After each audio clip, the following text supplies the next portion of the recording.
Olá, turma! Então, vamos dar continuidade aqui falando de emergências hipertensivas e tiramos todas as dúvidas do nosso primeiro encontro. Agora vamos falar sobre justamente de uma patologia que pode ser agravada por conta da pressão arterial, que é o edema agudo de pulmão. O edema agudo de pulmão, ele pode ser tanto hipertensivo como cardiológico. Vamos focar aqui no hipertensivo justamente porque estamos estudando emergências hipertensivas e o quadro de edema agudo de pulmão ele é desencadeado sobretudo por o aumento ou elevação da pressão arterial. Esses pacientes são pacientes graves que desde a recepção já tem que estar diretamente ali encaminhado para a sala vermelha. Por quê? É um paciente que ele chega na emergência com muita dispneia. Dispneico. O que é dispneia? Dificuldade para respirar. Entende? A oxigenação não está sendo feita, a perfusão não está adequada porque há líquido nos pulmões, sobretudo ali nos alvéolos pulmonares, que é responsável. Nós sabemos que os alvéolos, o pulmão é responsável pela hematose, né? A troca sanguínea, a troca de oxigênio, né? Então, os alvéolos pulmonares, onde é para ter ar, para ele funcionar de forma adequada, tem água, né? Essa é a fisiopatologia do edema agudo do pulmão. Então, o paciente, por que acontece isso? Porque elevou a pressão, lembra do sistema de autorregulação, houve uma falha, então o que aconteceu?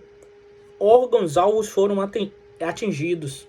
Nesse caso aí, né, o coração deixou de fazer a função, obviamente o pulmão ele encharca, é o que a gente acaba falando, por conta desse líquido que sai ali para o intestino e vai para os alvéolos pulmonares. O paciente chega ansioso, uma ansiedade, gente, grandiosa, né? Então o paciente tem ali aquela dificuldade respiratória e a gente tem que agir rápido para a gente não chegar na tríade, que a gente vai ver que é a tríade da morte, super importante. Então a gente tem que a equipe tem que trabalhar de forma orquestrada para tratar esse paciente de forma rápida, dinâmica e objetiva. Por isso que a emergência é algo que a gente precisa pensar rápido, né? O pensamento acelerado, né? Pensar é bom, mas pensar demais tem causado hoje, como diz nosso mestre Augusto Cury, né? O nosso psiquiatra e o especialista em psicologia social, diz que hoje a sociedade adoece por causa da chamada SPA, síndrome do pensamento acelerado. Então, mas naquele momento a gente vai fazer isso de forma orquestrada, como eu disse a vocês, nas emergências tem a linha do cuidado. Então, essa linha do cuidado para passar por uma crise hipertensiva já tem ali um fluxograma do que fazer. A equipe vai falar a mesma língua, por isso que é importante você ter conhecimento, né? Para você tomar a conduta correta. Então, o paciente chega com má perfusão periférica, é isso, aquela cianose, a gente coloca a oximetria, vê que não está tendo perfusão, já abaixo de 90, então, paciente vermelho, viu, gente? Encaminha para o leito e monitoriza. Aí, todo paciente que comove, merece MOV. O que é o MOV? É justamente um mnemônico aí para a gente associar. O MOV é monitorização, O2, veia e eletro. MOV. Todo paciente que comove merece MOV. Chegou na unidade de emergência, lhe comoveu por conta do estado, né, merece o MOV. Leito e monitorização, O2, veia e eletro. Uma observação do O2 aí é depois vocês verificarem o estudo AVOID, tanto para o paciente com infarto agudo do miocárdio. Esse estudo vem trazendo aí os malefícios e os benefícios da oxigênio de forma indiscriminada, então isso aí é uma observação a ser feita. Só que essa monitorização vai ser fundamental para ver o nível de pressão. Esses pacientes com edema agudo de pulmão que já começa com esses sinais e sintomas, que não é só um sinal de uma crise hipertensiva comum, como a gente falou, uma cefaleia, uma dor na nuca, uma náusea, um vômito, os sintomas se associaram. Por quê? Porque com muito tempo, com essa pressão subindo, né, o sistema de autorregulação descompensou, atingiu órgãos-alvos, e aí o que acontece? O paciente começa a sofrer com esses outros sinais e sintomas, sobretudo essa dispneia, essa ansiedade, sudoreico, e a gente não pode deixar esse paciente, quando chega ainda no estágio inicial do edema agudo do pulmão, evoluir para a utilização de musculatura acessória. Olha aí o diafragma. Super importante a gente saber isso. Quando o paciente começa a utilizar essa musculatura acessória, a gente já vê ele assim, com a dispneia frequente, utilizando já musculatura acessória. Esse paciente é um paciente que está gravando e indo para a chamada tríade da morte do edema agudo do pulmão. Indicar precocemente uma ventilação não invasiva é super importante. Olha aí o tema de hoje, né? Os tempos de hoje, para a gente falar em ventilação não invasiva, é super importante, né? Em algumas unidades, na sala vermelha, gente, além do carro de parada, que ele tem todo o aparato para o paciente grave, o paciente crítico, nós vamos falar dele em PCR, né? O paciente que tem uma parada cardiorrespiratória requer ressuscitação cardiopulmonar. Já tem esse carro com desfibrilador e todas as medicações medicações, materiais, tudo que a gente precisa para esse paciente. E existe um ventilador mecânico. Hoje aí, lembra dos ventiladores, a polêmica dos ventiladores em unidade de terapia intensiva? Pronto. Na emergência também existe esse ventilador em cada leito da sala vermelha, que pode também necessitar na sala amarela, como eu disse a vocês, para pacientes que estão estabilizados. E essa ventilação não invasiva é justamente feita pelo CPAP.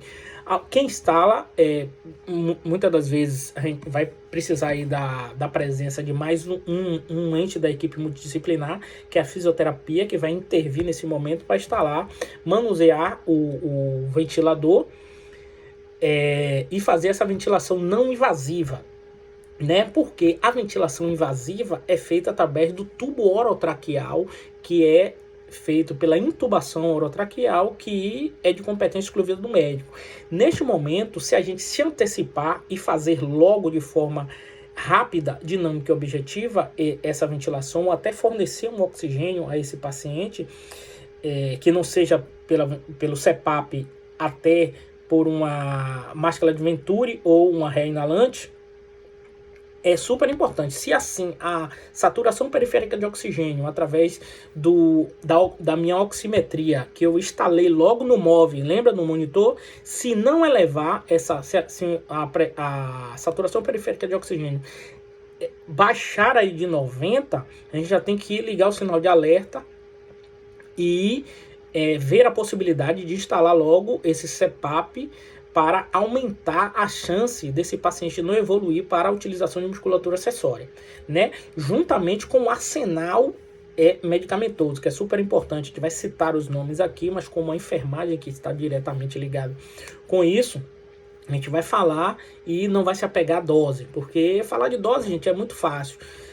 O importante é a dose ocasionar um efeito terapêutico. Então, assim, vai depender tudo do paciente, vai depender de peso, de altura, né? Mas existe uma dose padrão, mas vai depender tudo de quem eu tô, qual é esse meu paciente que eu estou prestando essa assistência.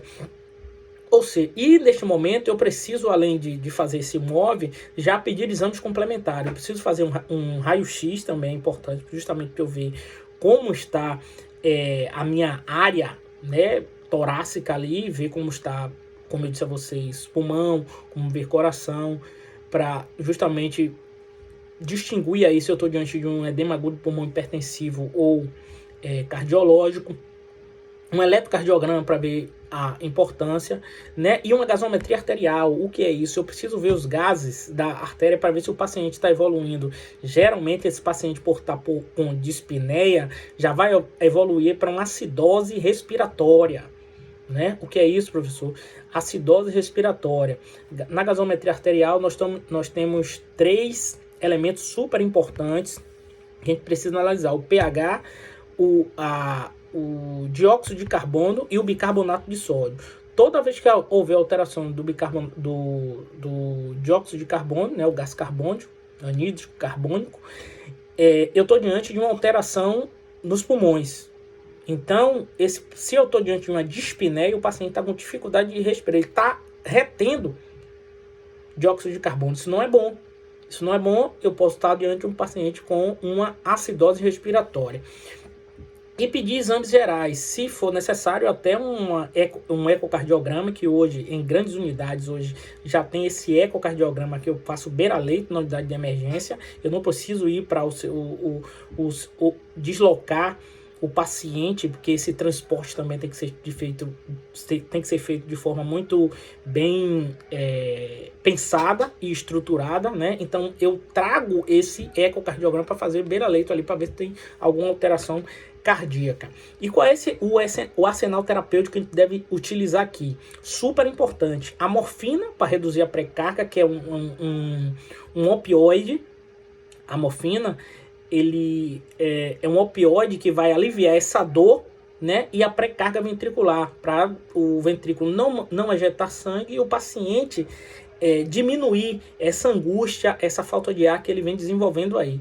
A furosemida, que é o Lasix, né, é feito também, como eu disse a você, já existe um protocolo, um fluxograma, ou seja, uma linha de cuidado para esses pacientes com edema agudo de pulmão. Então, a terapêutica medicamentosa que a literatura traz é justamente essa. Então, se eu estou fazendo um Lasix, que é justamente para... o Lasix, ele é um diurético de alça, muito utilizados em crises hipertensivas também, e sobretudo, edema agudo de pulmão. Ele vai fazer com que o paciente, urine, né? E automaticamente, se a gente faz o Lasix, a gente precisa sondar esse paciente.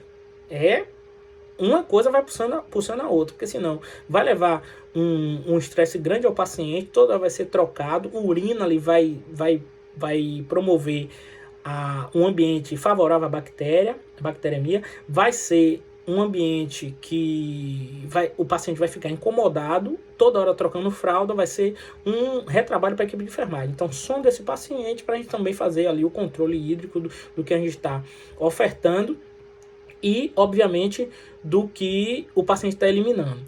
Muitas das vezes a gente vai usar também uma outra droga vasoativa para reduzir essa pressão. Lembrem desse medicamento, o Nipride, nitroprusiato de sódio. Super importante que ele é um vasodilatador misto. Lembrem, eu estou diante de uma emergência hipertensiva, eu preciso reduzir essa pressão. Ele vai dilatar o vaso, ou seja, dilatando o vaso, o sangue vai passar de que forma? Mais rápida ou mais lenta? Dilatou. Lembrem da mangueira, vai passar de forma mais lenta. Então, o que é que vai acontecer? Automaticamente essa pressão vai baixar. O nitroprusiato de sódio é uma droga super importante da classificação dos vasodilatadores. Ele é vasodilatador misto, porque ele vai fazer uma vasodilatação arterial e venosa. E o paciente vai baixar. É aquele efeito de Jesus Cristo que a gente chama quando a gente está diante de um paciente com hipoglicemia e que a gente faz as 4 ampolas de glicose previstas no protocolo. A gente vai falar muito de protocolo, viu, gente? Sobretudo quando a gente falar de RCP, da American Heart Association. Então, nada é feito aleatório. O protocolo diz 4 ampolas de glicose a 25 ou 2 de 50. Efeito de Jesus Cristo. O paciente levanta e anda. O nitroprusiato de sódio é justamente isso. E a gente ainda pode intervir aí com um outro vasodilatador, que é a nitroglicerina. Vai depender da sua unidade, vai depender da expertise do médico, vai depender tudo da interação da equipe, mas o protocolo pede para fazer. E algo importante, como eu disse a vocês, analisar o paciente, analisar o fato concreto. Não é receita de bolo, porque toda vez que eu vou fazer morfina, às vezes eu não vou precisar fazer a morfina, eu estou no início ali do edema agudo de pulmão e consigo salvar esse paciente rapidamente, reduzindo a pressão. Então eu posso dar uma nitroglicerina, então eu posso fazer logo o nitroprusiato de sódio, porque essa pressão já está acima. É importante dizer isso, viu? Não é aleatoriamente que a gente vai usar o Nipride, porque tem todos os seus cuidados com ele. A equipe de enfermagem tem que estar ciente para isso, mas a importância se eu estou diante de uma crise hipertensiva com valores acima de 180, né, por 100, 180 sistólica e 100 de diastólica, é preconizado utilizar sim o Nipride para fazer uma redução dessa pressão muito rápida. O que é que a literatura diz? Que a gente não pode baixar essa pressão bruscamente, precisa reduzir essa pressão de 10 a 20 milímetros de mercúrio e observar o paciente para ver justamente a instabilidade e a melhora do seu quadro. Tranquilo? Forte abraço, gente. Emergência é isso, muitos pormenores, mas a gente precisa ter conhecimento, porque conhecimento é poder de decisão. Forte abraço, estuda que a vida muda.